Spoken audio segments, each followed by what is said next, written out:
¿Qué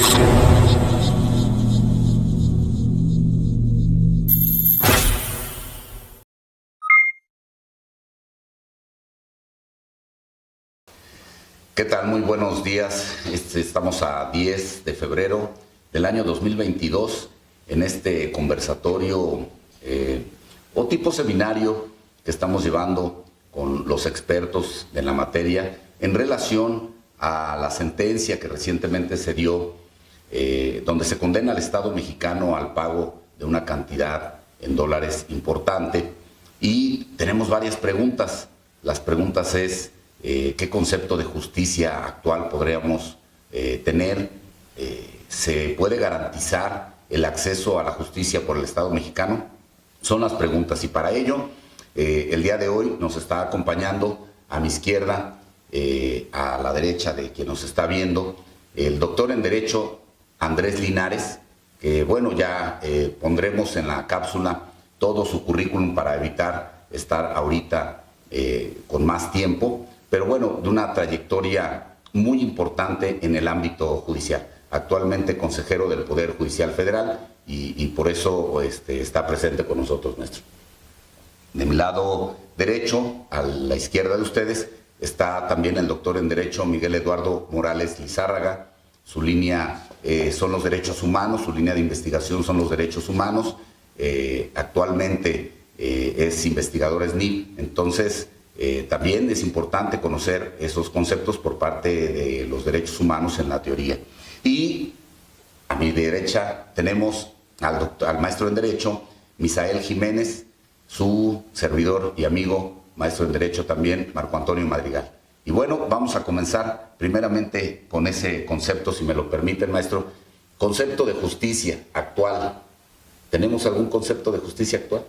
Bueno, yo creo que tendríamos que diferenciar entre lo que es el concepto de justicia desde el punto de vista teórico y lo que es la conciencia que tiene la sociedad en general de lo que es justicia, para también comentar lo que es el sistema de administración de justicia en nuestro país. Y nosotros, que hemos tenido oportunidades en algunos foros internacionales, lo que en un momento fue un ejemplo que se siguió en el mundo entero, que es el juicio de amparo, hoy por hoy en el ámbito internacional resulta incomprensible. Porque el juicio de amparo, que es un juicio de control constitucional, en la práctica vemos que ha venido deteniendo esta administración de justicia. En lo personal, como juzgador del Fuero Común, me doy cuenta cómo hemos llegado a tener cumplimientos tras cumplimientos, y uno de los señalamientos que se hace en este laudo es precisamente eso, la dificultad que tenemos en la ejecución de sentencia. Entonces, regresando a la pregunta original, ¿qué es la justicia? Para mí es un servicio que debe dar el Estado a todos los gobernados para establecer un orden social. Y esto lo quiero yo decir porque no importa la materia, no importa el foro en que nos veamos, ni el ámbito del sistema de justicia. Nosotros en México tenemos un sistema de justicia federal, tenemos un sistema de justicia local, pero además pues tenemos materias. Y tenemos una materia que con el tiempo ha venido creciendo y tal vez no tiene esa sistematización, que es la materia administrativa.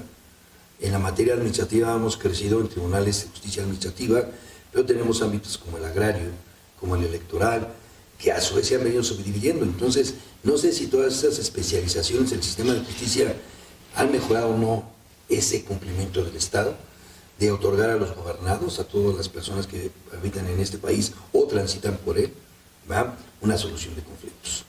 Una solución de conflictos. Entonces, por lo que hace a lo que piensa la gente, pues yo creo que ahí tal vez no solo el Estado mexicano, sino muchos sistemas jurídicos ya estamos en deuda. No es la eficacia que se requiere, ¿no?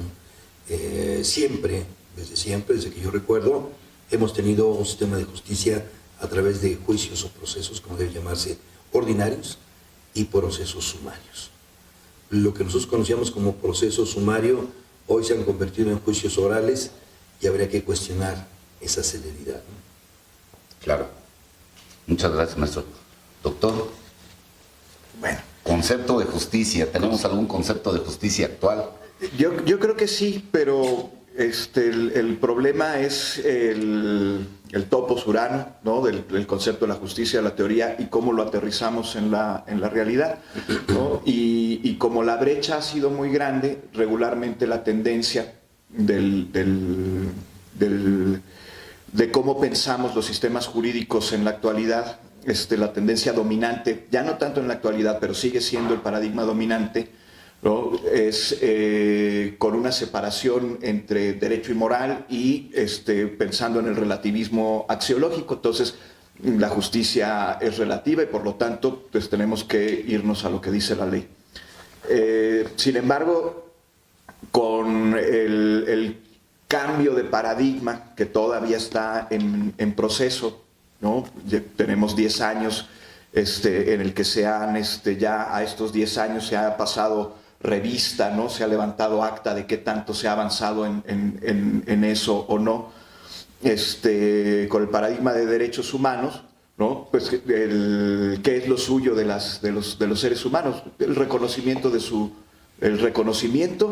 y el respeto de su dignidad, ¿no? La garantía de la dignidad. Eso nos lleva a otro tema, ¿no? ¿Qué tanto una empresa, una compañía, un holding como Lion tiene derechos humanos, ¿no? ¿Qué tanto las empresas tienen derechos humanos y qué tanto no? ¿Qué tanto podemos reconocer dignidad ahí y qué tanto no?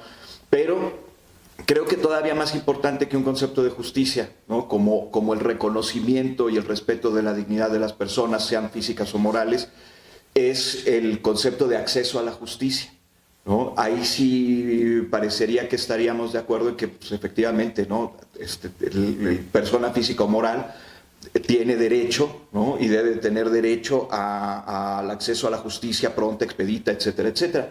Y eso es justo de lo que estamos carentes, ¿no? Particularmente en México es muy evidente, ¿no? Los problemas que tenemos de acceso a la justicia, pero no es solamente un problema mexicano, no es un problema sistémico, prácticamente del sistema mundo, ¿no? Como diría Wallerstein, ¿no? El sistema mundo. La justicia no es pronta, no es expedita y no es gratuita, ¿no? Quien tiene la capacidad económica puede acceder a los procedimientos. Y se supondría que en un acceso a la justicia, ¿no? Se debe dirimir qué es lo suyo de cada quien, ¿no? En relación con la dignidad de la persona.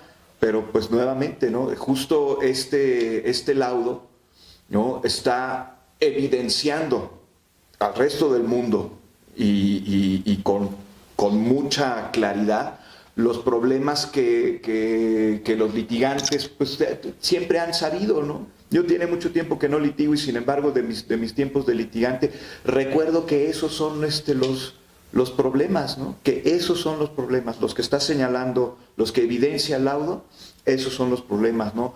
Los problemas de sobrecarga de trabajo de los juzgados, ¿no? Que los actuarios por muy buena voluntad que tengan no se dan abasto y a veces, inclusive en muchas ocasiones, llegan a fallar en las notificaciones, que es un punto neurálgico en este laudo, ¿no? Llegan a fallar en las notificaciones, el extremado formalismo que también viene del paradigma formalista con el que formamos nuevos abogados y ese tipo de cuestiones. Nos están dejando a deber justicia. Muchas gracias, maestro. Pues me interesa mucho la posición de los acompañantes de esta mesa porque han tocado temas muy interesantes, ¿no? Por una parte, el sentimiento de justicia que tiene la población en general. A veces es un sentimiento irracional que pensamos que se va a conceder graciosamente en un púlpito o se va a conceder graciosamente en una cátedra o se va a conceder graciosamente en la calle. Pero no es así. Creo que hay una exigencia de justicia que viene desde el 2008 con la reforma en materia penal, viene en 2011 con la reforma en derechos humanos, 2013 con la de la ley de amparo, y no solamente nos bastó cambiar este paradigma tanto en la academia como en la práctica, como en los tribunales, sino que tuvimos que hacer reformas en 2016 a la ley de amparo y todavía una reforma constitucional en 2017 para garantizar que la justicia sea un elemento clave para la resolución de conflictos de las personas. No solamente, como bien lo dijo el doctor Morales, con base en la dignidad de las personas como una piedra angular del sistema, sino también como una forma o un elemento que debe de privilegiar la solución del conflicto en su génesis y dejar, no de lado, pero sí en un segundo término, los formalismos procesales que tanto han afectado. Y lo vemos precisamente en la resolución de este laudo. Formalismos procesales que han afectado, como también lo dijo el doctor Linares, el juicio de amparo que se inscribió en las memorias de la Organización de las Naciones Unidas como un pilar de la humanidad y que ahora nos está dejando muchas deudas en materia de justicia cotidiana, nos está dejando también una problemática tremenda porque tenemos un Ferrari, pero ¿qué estamos haciendo con esto? Tenemos nosotros instrumentos, tenemos garantías para salvaguardar los derechos de las personas, no solamente nacionales, sino también extranjeras, pero no estamos nosotros cumpliendo con los objetivos propuestos. Hicimos un cambio de poder en nuestro país que también vino a mover terrenos que pensábamos que no iban a cambiar. Se está generando este cambio, pero también estamos teniendo muchas deudas. Y una de esas deudas como operadores jurídicos es generar una teoría sólida desde el punto de vista teórico de qué se entiende por justicia, qué es una exigencia de justicia, cómo queremos que opere nuestro oficio de amparo y en la práctica, en el litigio, en los problemas de las personas, también cómo vamos a interactuar nosotros como litigantes, porque hay un juego justo que uno debe de tener al momento de subirse a una contienda judicial. Y creo que en el laudo se evidenció que definitivamente el fraude no fue confabulado con las autoridades mexicanas, sino que se utilizó esta herramienta deficiente del sistema mexicano por parte de personas que tenían total idea de cómo causar una afectación que ahora ya tiene repercusión internacional. Muchas gracias, maestro. Pues yo medularmente me quedo con la idea que nos das, Miguel, acerca de que es muy importante que ese topus uranus realmente se vuelva práctica. Pero, ¿y qué tan alcanzable es? Porque en el concepto de justicia yo sí comparto, me quedo casado con el concepto de justicia, que es en tanto dirimir lo que de cada quien es suyo. Es decir, a cada quien lo que le corresponda, me parece que sería un principio básico que va a integrar el concepto de justicia. Pero de ese discurso jurídico, de ese discurso hasta filosófico, llevarlo a la realidad, ¿qué tan posible es? Me gustó cuando se dice: la justicia no es ni pronta, ni es gratuita, ni es expedita. Perfecto. Si nos quedamos con esa idea, entonces pasaríamos a la realidad, pasaríamos del topus uranus a la realidad. Entonces, ¿qué tenemos en la realidad?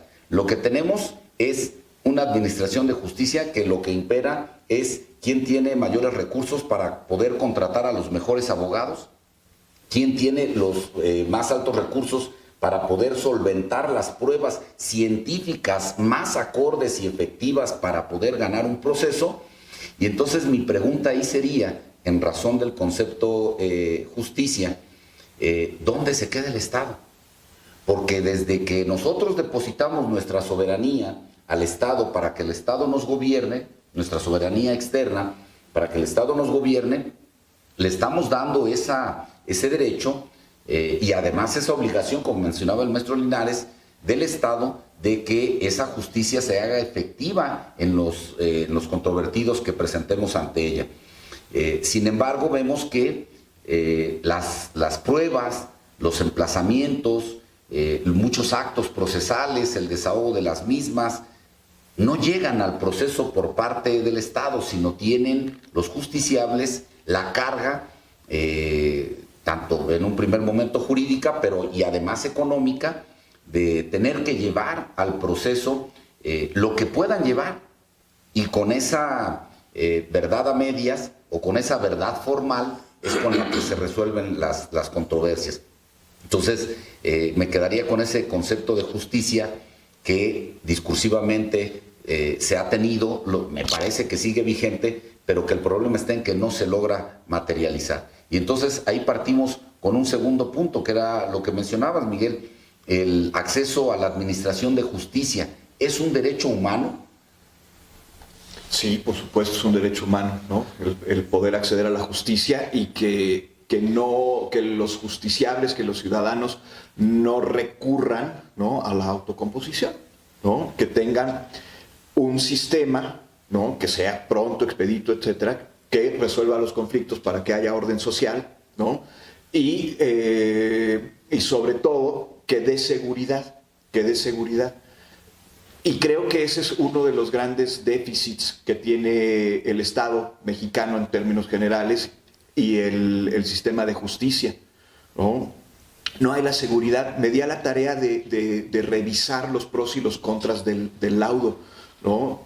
Hay opiniones muy sustentadas, muy firmes, ¿no? Que dicen, pues es que el laudo es certero y así, y pone el dedo en la llaga de los déficits de nuestro sistema de justicia, ¿sí? Pero por otro lado, el punto de vista de la contraparte, ¿no? Me parece Héctor Cárdenas, del empresario, ¿no? De los inversionistas, ¿sí? Y ellos alegan que más bien es la empresa, Lion, la que con todo el poderío que tiene, el compadrazgo que tiene con la clase política mexicana, ahí salieron grandes nombres de gobernadores del estado, de procuradores de justicia de los estados, de gente de muy alto nivel, ¿no? Que están con inversiones, ¿no? Con conflictos de interés, podría inclusive ser, pero el resultado es que, bueno, él alega que no hubo fraude, que etcétera, ¿no? Pero el resultado es que cómo queda la opinión pública, ¿no? Que nuevamente es el concepto de cultura, el concepto de justicia en la cultura mexicana, ¿no? Y la inseguridad que crea. Muy probablemente sea por culpa de la propia opinión pública que no está preparada y que la opinión pública especializada no la prepara adecuadamente. Seguro que sí, pero también es por los problemas estructurales del Estado mexicano y de este entramado, ¿no? De esta red, ¿no? De estas redes de conflictos de intereses entre la clase política y los compadrazgos y este tipo de cosas debilitan al Estado y uno termina quedando en la inseguridad. ¿Quién realmente tiene la razón? Como lo pintan en el ámbito internacional, el laudo, ¿no? El pobrecito, la compañía es la pobrecita que fue atacada en México por unos mexicanos fraudulentos, canallas, corruptos, y que el sistema de justicia no le respondió, ¿no? Pero si vemos todo lo demás, ¿no? Todo el entramado, híjole, pues hay elementos como para dudar, ¿no? Y como para sostener, como dices, ¿no? Pues lo único que tiene esta compañía es que tiene el músculo político y el dinero económico para sacar las cosas a su favor, ¿no? Y que probablemente no era así. ¿Cómo lo sabemos? ¿Cómo tenemos esa seguridad que nos debe dar el acceso a la justicia, ¿no? ¿Cómo mantenemos esa dignidad como sociedad? Ahí está un grave problema. Un grave problema que aquí el doctor nos va a ayudar a resolver. El acceso a la justicia con esos músculos de poderío económico y político, ¿es alcanzable nuestro sistema jurídico? Claro que sí. Yo creo que primero coincido, y tal vez desde mi punto de vista, y es muy subjetivo, podemos hablar de derechos humanos, pero también de derechos fundamentales. Yo coincido con el doctor en cuanto que todo ser humano y toda persona jurídica moral tiene derechos humanos, porque es el ejercicio de esa función jurídica. Pero quien ha identificado la palabra persona, siento que hay un error, pero se soluciona diciendo derechos fundamentales. Porque toda persona física o moral tiene derecho a eso, es derechos fundamentales. Por lo que hace al acceso a la justicia, coincido con el doctor en el sentido de que habría que ver la estructura del Estado. Y la estructura del Estado, según el Estado mexicano, tenemos 3 poderes. Yo creo que aquí el tema está que tenemos que tener un sistema en donde la injerencia del Poder Ejecutivo se anule, no solo se disminuya, que realmente existe una autonomía entre el Poder Ejecutivo, Legislativo y Judicial, particularmente el Poder Judicial. Sobre todo los poderes judiciales locales dependen del Ejecutivo económicamente hablando. Mientras que no exista una autonomía presupuestaria o presupuestal, creo que siempre va a ser un talón de Aquiles, porque el Ejecutivo, a través de la presión económica, hace ciertas tendencias en la política judicial. Y yo creo que es importante que todo poder judicial tenga una política judicial y no que la política se meta en la función judicial. Entonces yo creo que eso también es muy sano. Y por otro lado, yo creo que vale la pena tomar en cuenta los elementos personales. El poder judicial no existe o no funciona sin pensar en los juzgadores, sin pensar en el secretariado judicial. O sea, el acceso a la justicia no solamente tener el derecho a la acción, que cualquier particular puede poner en marcha el órgano jurisdiccional. Pues eso es teórico, pero elaborar una demanda, cumplir los requisitos de la demanda, tener acceso a una defensa, ¿verdad?, propia, objetiva, funcional, adecuada, a través de las defensorías públicas, pues también es otro talón de Aquiles, ¿no? Aquí sí coincido cuando tú dices que el que tiene más dinero tiene mejor acceso. No necesariamente, si el Poder Judicial y la estructura estatal cumpliera con los fines sociales que tiene. Primero, autonomía. Segundo, verdadera profesionalización de los juzgadores. Se han hecho logros muy importantes, el doctor señalaba de hace 10 años para acá, aun cuando hay poderes judiciales que han empezado antes con la carrera judicial. La designación de jueces ya no es de dedazo, ya hay que hacer exámenes de oposición. Sin embargo, el factor humano sigue influyendo, y yo creo que las escuelas de derecho también tenemos un papel importante. O sea, la prodigalidad de escuelas sin un control de calidad, sin tener la colegiación de los abogados litigantes. O sea, en México cualquier abogado con título de donde sea puede litigar sin que se tenga la profesionalización adecuada. O sea, considero que aquel egresado de la facultad, cualquiera que sea, incluyendo la nuestra, que es de las mejores, pues no puede confrontar el tema práctico al día siguiente que se titula. Se requiere una praxis necesaria en donde nuestras clínicas, nuestros talleres, pues han ido haciendo un esfuerzo, pero para mí no suficiente. Las escuelas judiciales deben complementar la tarea de las escuelas públicas o privadas que están promoviendo, generando los profesionales de la ciencia jurídica. Los jueces proactivos deben de empezar a crecer y no esos jueces transcriptores de la norma. Somos jueces intérpretes de la norma. Te puedo asegurar que en mi gestión como juez familiar tuve el menor índice de sentencias, tenía menos sentencias que mis compañeros, pero más asuntos resueltos y también menos apelaciones. Una buena sentencia no es la que confirma la sala, sino la que no apelan las partes. Entonces creo que aquí, no sé, quisiera darte un ejemplo muy sencillo, que es en el caso del juicio ordinario. El juicio ordinario, que es el que nos ocupa en el caso de este laudo, debe seguir las reglas del emplazamiento, debido emplazamiento, fijación de la litis, etcétera, etcétera. Pero en la práctica, la formalidad que marca la ley se repite constantemente ante un titubeo de conocimientos. Entonces, cuando tú conoces la ley y la interpretas a cada caso concreto, no creo que deba haber problemas. No debe haber puridad jurídica o de interpretación, no. Creo que la facultad del juzgador y el arbitrio judicial es uno de los elementos morales que debe tener todo juzgador. Y hay que precisar que no es lo mismo el arbitrio judicial que la arbitrariedad judicial. No es lo mismo escudarse en la forma que marca la ley para dejar de cumplir con mi función jurisdiccional. Teóricamente, la parte de instrucción de todo proceso es que el juez conozca la verdad, y que conozca una verdad histórica, que le deben llevar las partes. Sin embargo, con el tiempo, sobre todo el sistema latino, nos damos cuenta que la verdad procesal se aleja en ocasiones de la verdad histórica. Y tú decías algo que es muy importante. El tema de las pruebas tiene una situación ambivalente. Por un lado, las partes tienen la obligación de probar los hechos constituidos de sus pretensiones, no su pretensión, los hechos. Pero tienen el derecho de utilizar cualquier medio de prueba. Lo que también es cierto es que los avances científicos, tecnológicos, han ido avanzando, y arribar esos medios de prueba en esa praxis a veces nos cuesta trabajo, tanto en el ofrecimiento como en la admisión y valoración.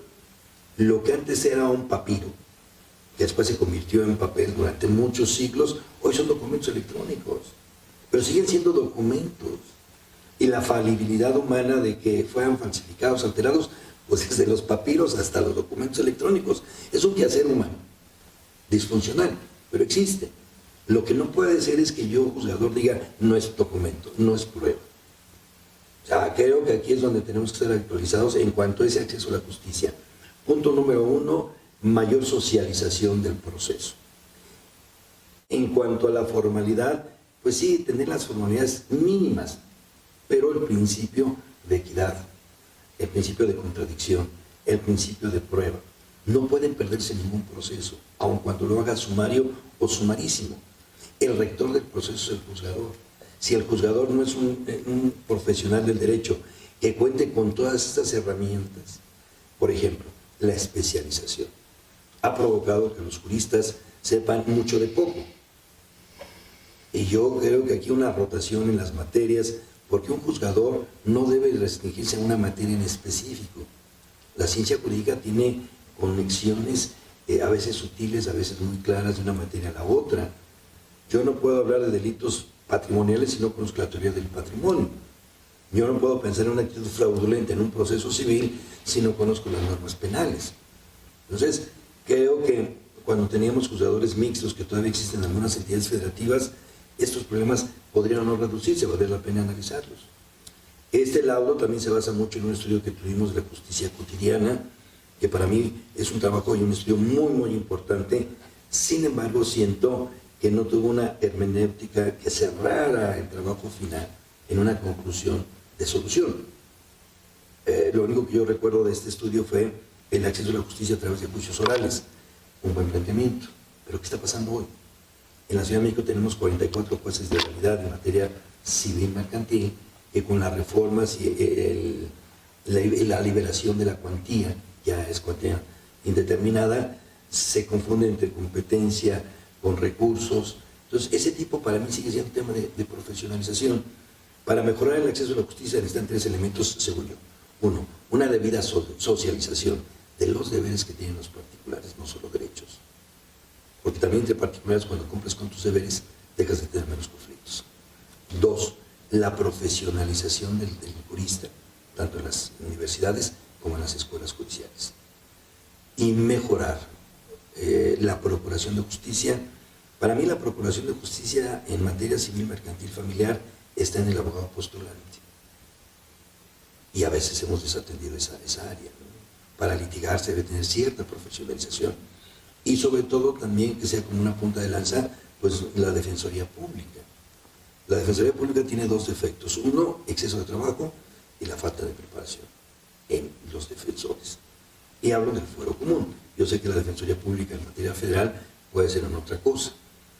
Entonces, para mí, sí hay acceso a la justicia, pero tenemos obstáculos que han sido más humanos, subjetivos, de una cultura, insisto en ese tema, porque para mí así es, y tenemos que empezar a destacar a los jueces proactivos, que son intérpretes de la norma y solucionan el conflicto, no que lo van alargando.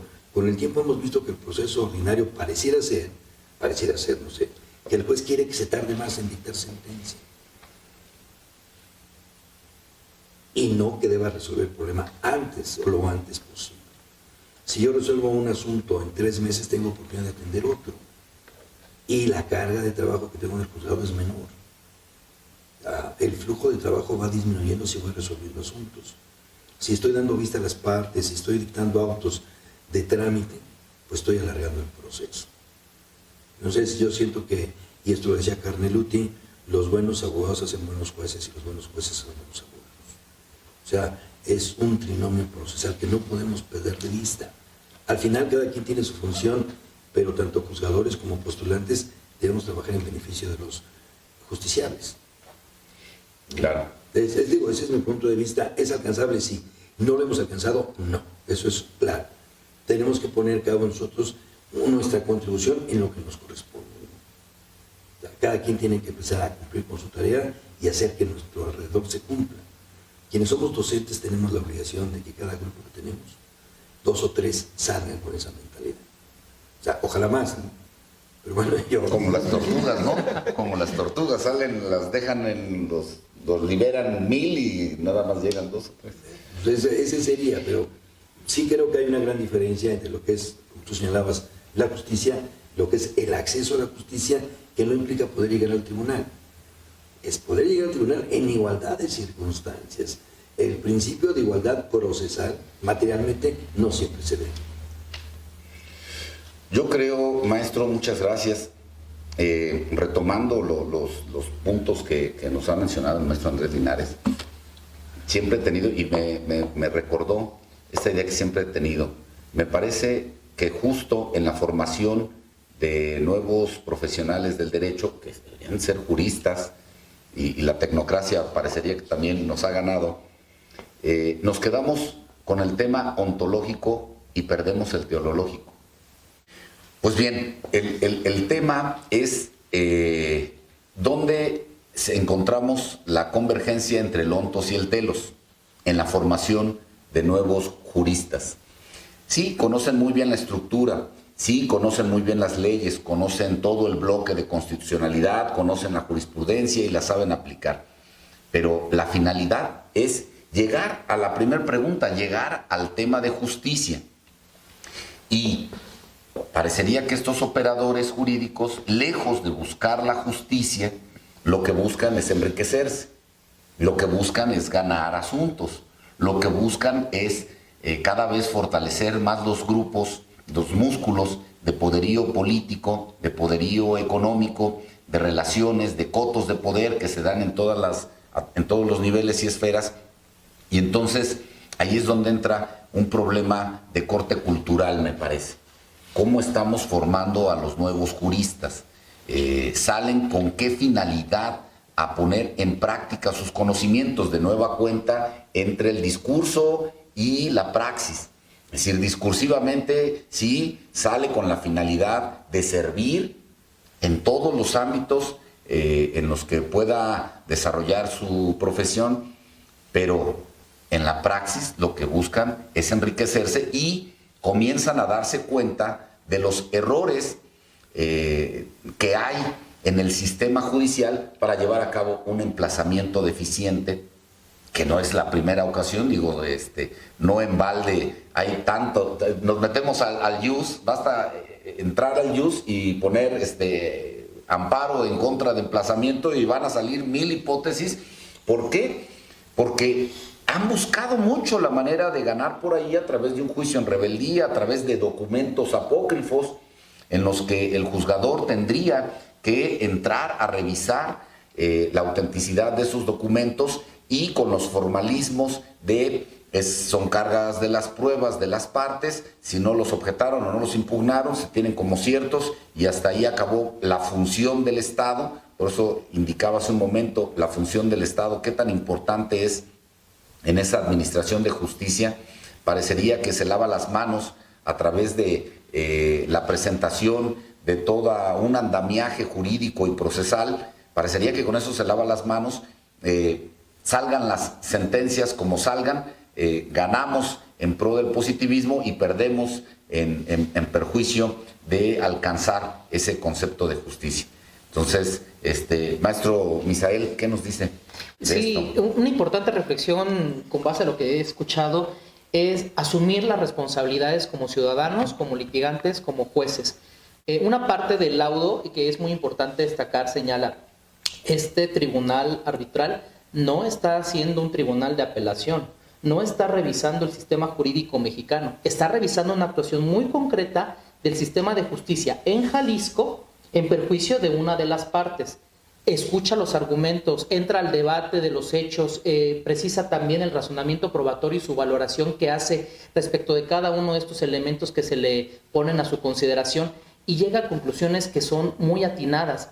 Si bien se ejerció un mecanismo fraudulento en contra de una de las partes, lo cierto también es que este mecanismo no es parte del sistema, no es una situación sistémica del aparato jurisdiccional en Jalisco, sino de una de las partes que no entró al conflicto arbitral y que se dejó pasar de largo, y ahí creo que no se está asumiendo esa responsabilidad.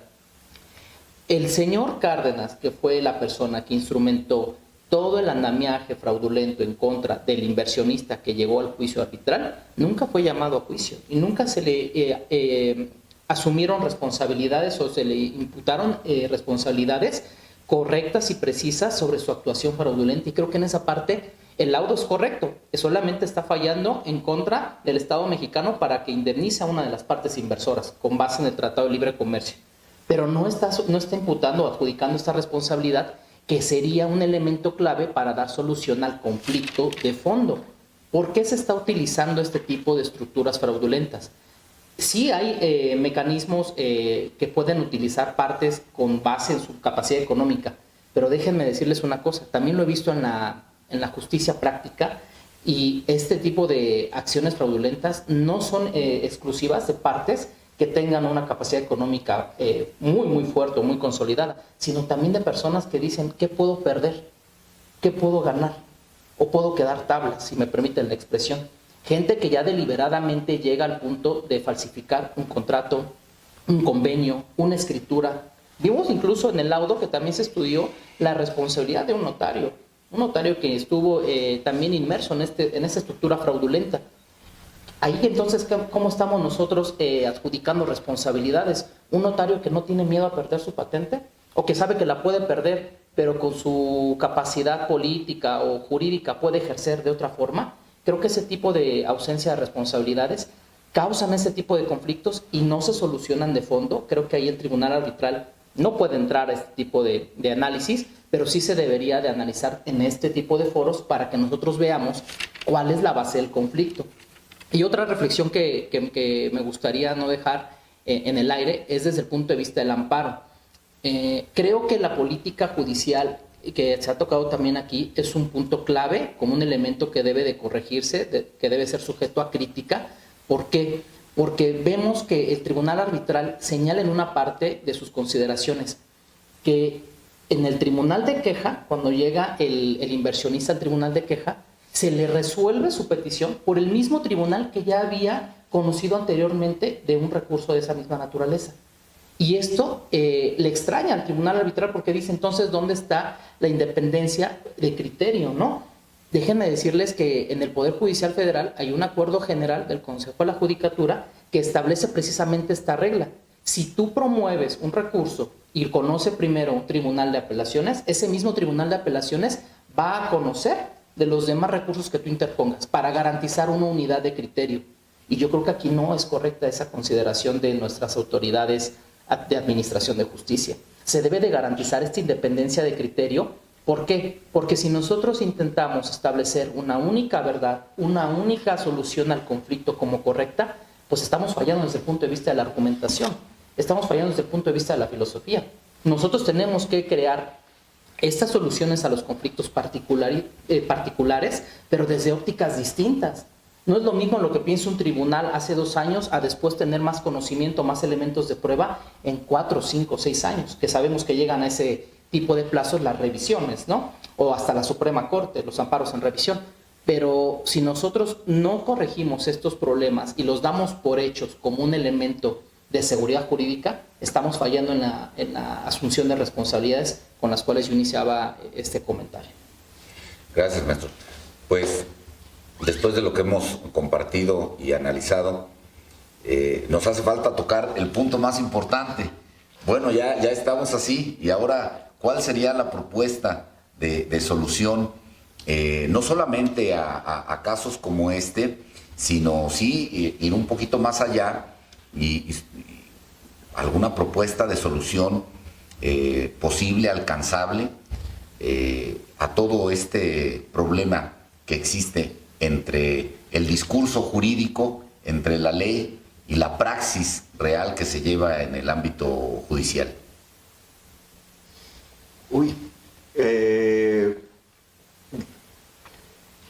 Yo hace mucho que dejé de litigar. Muy probablemente ya no pueda decir de mí mismo que soy ni abogado ni filósofo. Creo que ya lo que soy es educador, profesor. Y entonces, pues creo yo, a pie juntillas, firmemente, con fe, inclusive hasta ciega de repente, ¿no?, que la solución es la educación, ¿no? Y el doctor Linares dijo hace rato, fuera de cámara, algo muy importante, ¿sí? La ciencia, la cultura, la cultura científica, ¿no?, el progreso cultural en cuanto a conocimiento, ¿no?, avanza y ha avanzado más rápido de lo que avanza la ciencia del derecho y la cultura jurídica.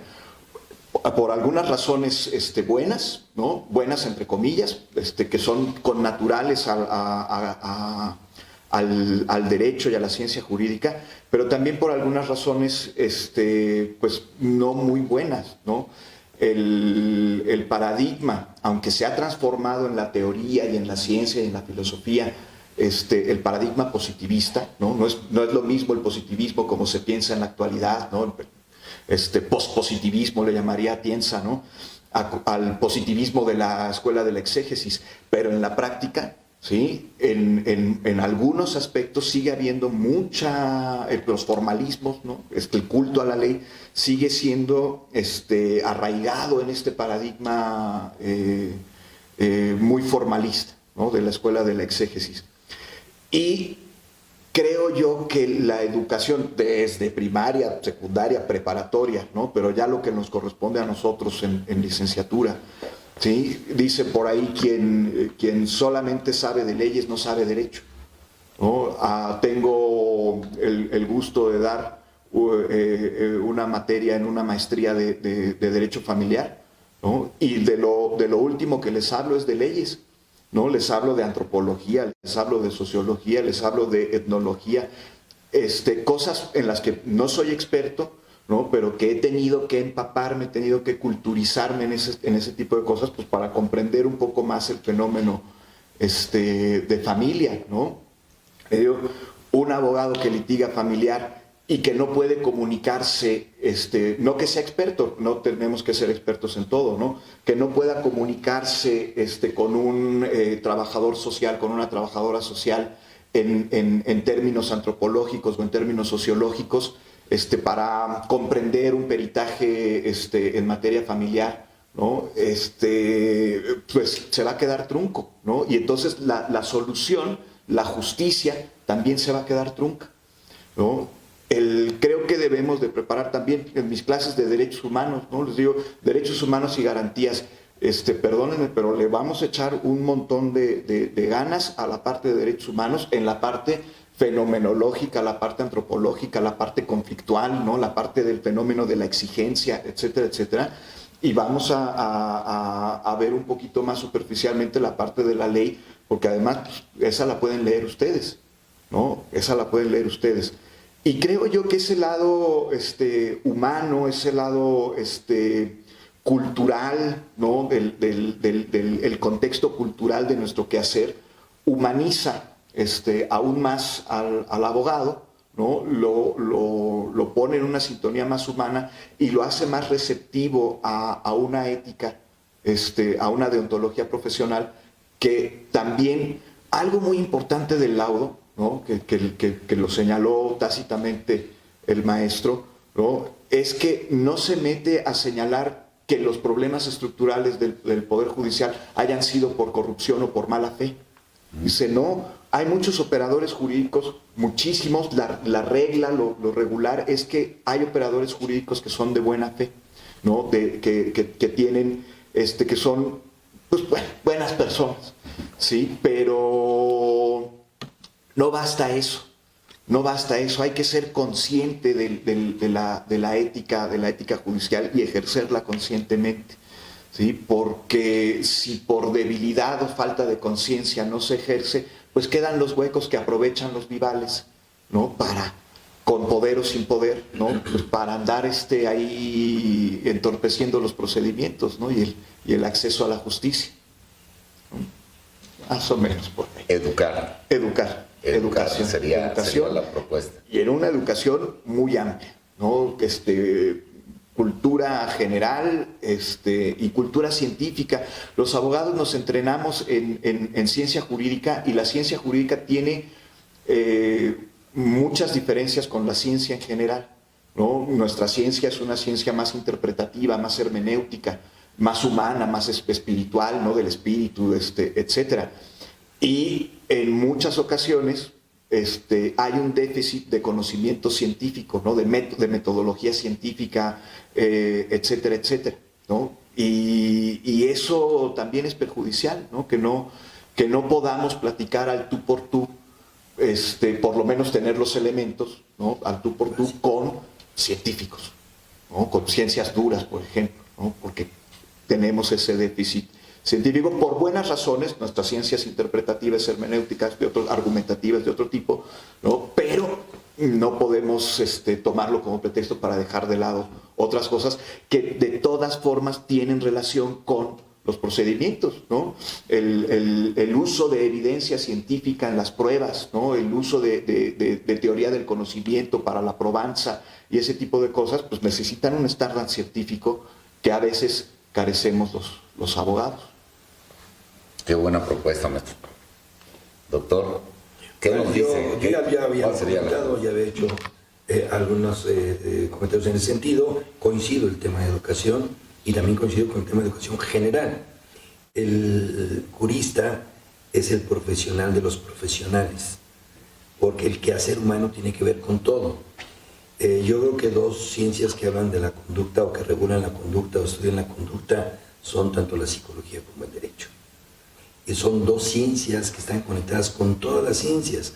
Para hacer un reglamento de construcciones debo comunicarme con los ingenieros, con los arquitectos. Para hablar de ecología pues, tengo que hablar con las ciencias biológicas y así sucesivamente. Y cuando hablamos del tema de acceso a la justicia, pues los peritos, que son los científicos que ayudan en la administración de justicia, forzosamente deben ser interpretados tanto por el oferente, la parte contraria y el juzgador. Y aquí es donde viene precisamente un exceso en las formalidades. Una junta de peritos es de sentido común, no es un interrogatorio especializado, técnico. En la junta de peritos se interroga al perito del oferente, al perito de la parte contraria, al tercero en discordia. No, es una junta de peritos donde la crítica del profesional debe ser motivada por el oferente, cuestionada por la parte contraria e interpretada por el juez. O sea, no es de que te haga preguntas y te sostengas en tu dictamen y me refiero a mi dictamen y me repito a mi dictamen. No, en el momento que el juez tiene la duda o que yo estoy planteando que el átomo X más esto me queda de esta materia, bueno, ¿por qué? Y el otro tendrá que contradecir el tema científico. Entonces, yo sí coincido que la educación es uno de los factores más importantes. Educación general, educación científica y educación de la ciencia jurídica. Este es una amalgama que debe estar coexistiendo de manera armónica más que coordinada en el científico del derecho. Por otro lado, yo decía la autonomía del poder. El poder judicial debe ser autónomo. Y bueno, me regreso un poquito porque esto de la educación, las escuelas judiciales deben ser acordes a la función jurisdiccional, no una repetición de la licenciatura, no una repetición de la doctrina. Sí es cierto que para mí el jurista del siglo XXI debe trabajar con concepto, precepto y caso concreto. Pero ese engarce entre el concepto y el precepto no es interpretación exegética, es una interpretación casuística, pragmática y objetiva a cada caso concreto. Y por eso yo digo que es precepto, concepto y caso concreto. Cuando el juzgador va a resolver un conflicto es porque tiene este axioma, tiene esta metodología, pero los postulantes, que son los intérpretes entre el justiciable y el juzgador, deben hacer también su tarea. Ya tenemos malas prácticas, una de ellas es la prueba pericial, en donde no hay junta de peritos, es una prueba testimonial calificada o científica y no es una junta de peritos. Ya una junta de peritos debe ser de 3 o 4 minutos por pregunta, pero cuestionable, contradicha entre cada uno de los profesionales y llevada al proceso adecuadamente para que el juez también la pueda interpretar, entre otras cosas. El arbitrio judicial, el maestro Cortés Figueroa en los años 30 nos hizo un artículo en la revista de esta facultad que habla del arbitrio judicial de una manera impresionante, que hace 50 años o 60 sigue estando actualizado. Ya, ese arbitrio judicial no lo veo en la práctica. Los jueces que son transcriptores de la norma no son juzgadores.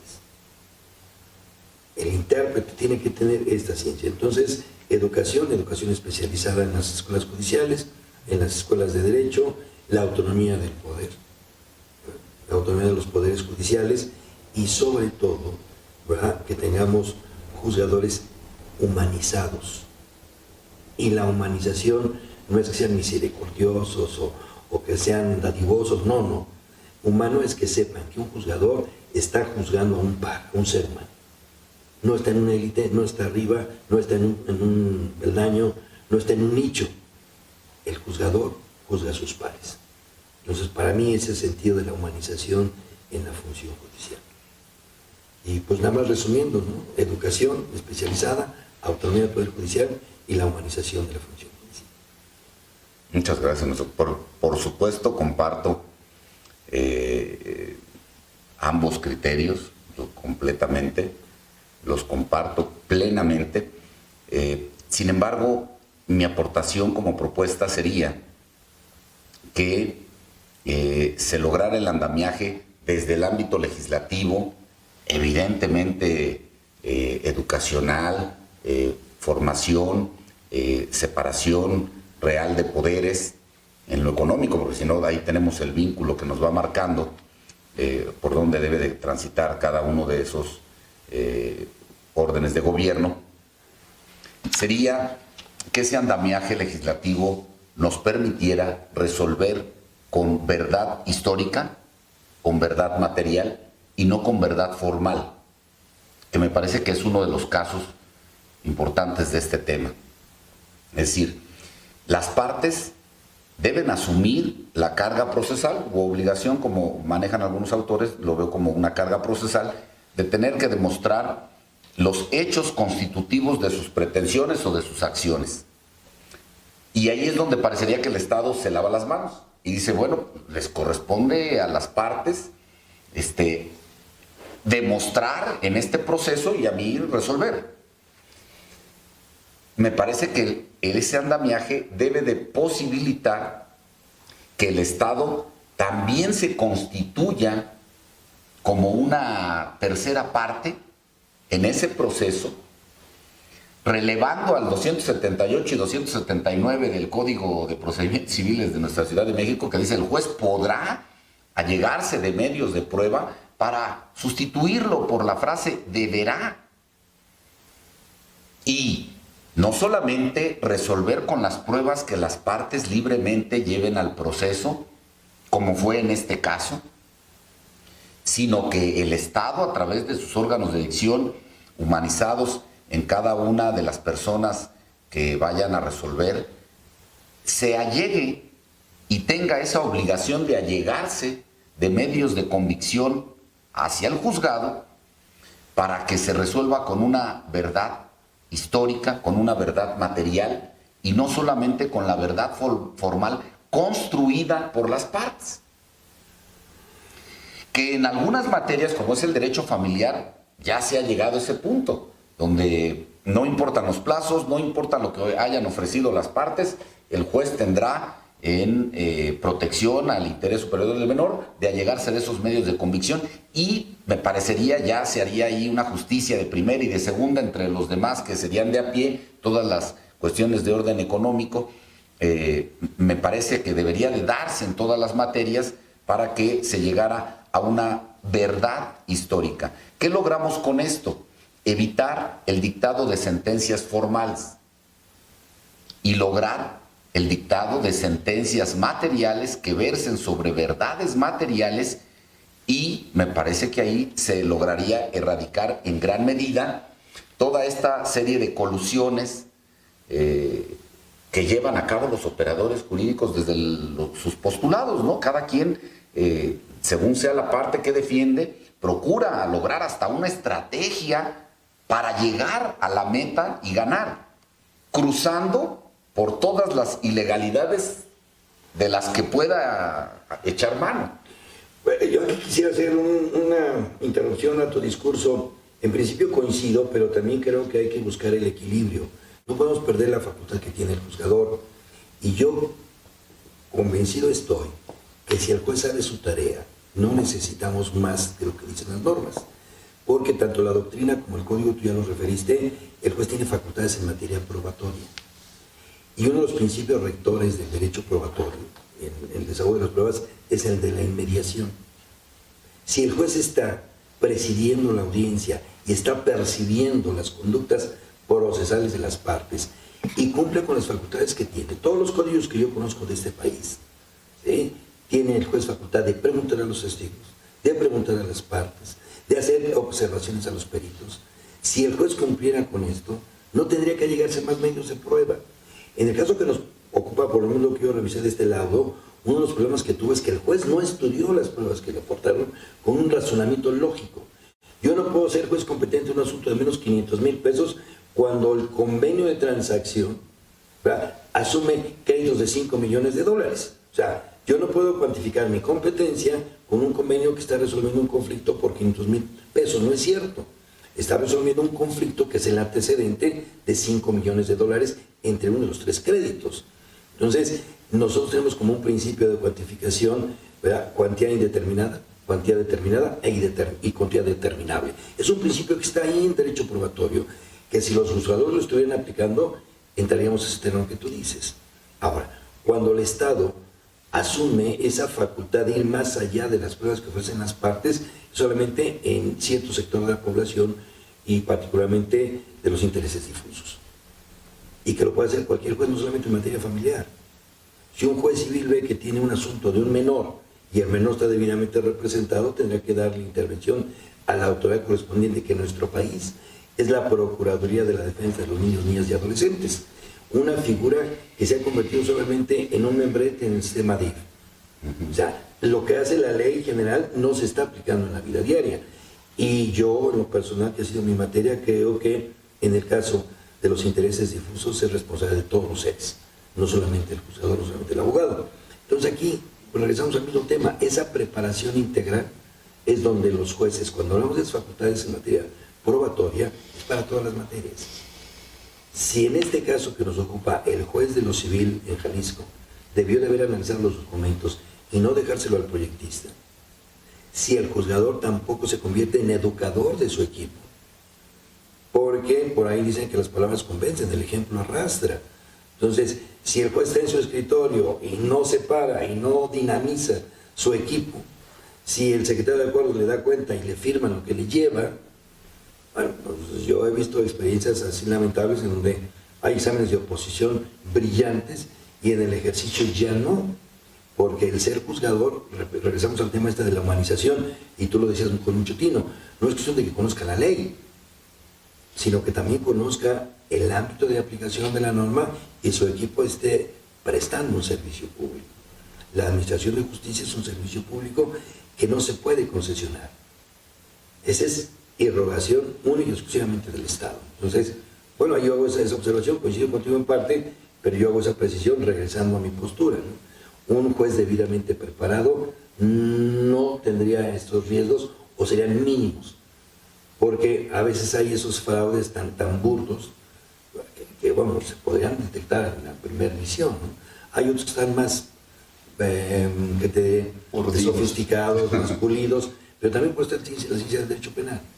Y también tenemos la acción de juicio fraudulento. Y en este caso me gustaría retomar también lo que dijo el doctor Morales, porque el distribuir responsabilidades es importante. El Estado responde por este laudo, pero él se subroga los derechos de indemnización, ¿verdad? Y podría ejercitarlos contra los autores materiales de este fraude. Y esas facultades las tiene el Estado. Sobre todo porque creo que un profesional que no cumple con su tarea en cualquier materia, incluyendo el jurídico o el operador jurídico, también debe ser sancionado que deje de operar. Y la ley de profesiones, que es local, tiene también algunos preceptos en ese sentido que la desconocemos o la inaplicamos. Sí, claro, me trato de explicar un poquito más cuál es la razón de mi postura. Y retomando las palabras, estimado amigo, donde se dice, ¿para qué pienso? ¿Para qué argumento? Si ahí está la ley. Entonces, sí, es desafortunado. Me gustaría que llegáramos al punto donde con mayor educación, con mayor fortalecimiento a los cotos de gobierno, se tuviera otro esquema de justicia. Pero hoy en día prácticamente dejan de argumentar, se deja de pensar en las sentencias y dice, el artículo tal dice esto. Consecuentemente, podría erradicarse ese tema si cambiamos la ley y dice en vez de podrá, deberá, y entonces asumimos ya que se cuenta con esa obligación hasta que llegáramos al punto en el que con educación, con formación, con separación real y material de poderes, lográramos una mejor administración de justicia. Pero bueno, maestro, ¿cuál sería su propuesta? Pues ya enriqueciéndome un poco con las posturas de nuestros acompañantes y no obviando más bien las repeticiones inútiles, como decimos en el foro, creo que más bien esto se podría resumir en tomarse en serio la responsabilidad que uno tiene en el aparato jurisdiccional y en la sociedad. No es una concesión graciosa ni es un privilegio, como dijo el doctor Linares, portar una cédula y decir yo soy licenciado, soy maestro, soy doctor. Es una responsabilidad que inicia desde que uno toma protesta, cuando un sínodo está de este lado y uno está del otro y está defendiendo una tesis. Porque si uno falla, uno incurre en plagio o no tiene la capacidad para ostentar ese título. Allá afuera, si uno falla atrás de la mesa con un cliente, no está dando una asesoría de calidad ni está resolviendo un problema. Y en un tribunal, en un juicio oral o en un escritorio, cuando es proceso escrito, si uno no se asume esa responsabilidad que tiene de presentar escritos, de ser leal con la contraria, de buscar la solución del conflicto, de buscar un honorario justo, pero no una ganancia ilícita, creo que ahí cuando nosotros dejamos de lado esas particularidades, por mucha educación, por mucha estructura, mucha política judicial, no va a servir de nada. Empieza desde que uno entra a una universidad, a un aula, ya no está educándose con una educación materna o paterna, está educándose con la educación de sus pares, con la educación de sus profesores y con la de la vida diaria, porque también uno a veces con una muy buena sentencia, como dijo el doctor, aprende, o a veces también con una derrota también se aprende. Esa sería mi posición al respecto. Bueno, muchas gracias. ¿Algún comentario final que quisieran? Pues nada más decir a todos los que son juristas que tomen esa responsabilidad. Como lo dice nuestro juramento al ser titulados o a titularnos, nuestras decisiones, nuestra participación hace depender el patrimonio, ¿verdad?, la familia y la vida de nuestros pares, de los seres humanos. Nuestra responsabilidad social, personal, es más allá de lo que vislumbramos. Muchas gracias, maestro. ¿Alguna observación final? Pues también que los estudiantes estén muy conscientes que no es lo mismo ser un técnico jurídico a ser un jurista. El técnico jurídico puede ser muy bueno y puede ser muy digno. El saber aplicar, el saber y saber aplicar la ley y los procedimientos, muy bueno, muy digno. Pero ser jurista conlleva una cultura general y una humanización más allá de lo personal, con una conciencia de servicio social, porque aunque seamos abogados privados, ¿sí?, siempre creo yo que somos servidores públicos. Gracias. Sí, cerraría también con esas mismas conclusiones de los participantes de esta mesa, asumir nuestras responsabilidades, considerar que esto no es una solución privada, sino que esto va a implicar también que las demás personas aprendan de este tipo de soluciones y por supuesto que en este tipo de foros las podamos discutir como lo acabamos de hacer con todas estas ópticas multidimensionales. Claro, mil gracias. Pues no me queda más que agradecer primeramente al maestro Andrés Linares, al maestro Miguel Eduardo Morales, al maestro Misael Jiménez, agradecer a la Universidad Nacional Autónoma de México, a nuestro director de la Facultad de Derecho, Raúl Contreras Bustamante, muy agradecido por el Seminario de Derecho Procesal que hizo posible esta reunión, sus instalaciones, y estaremos en pronto siguiendo con estas cápsulas. Muchas gracias a todos. Muchas gracias. Hasta luego. Gracias. Gracias.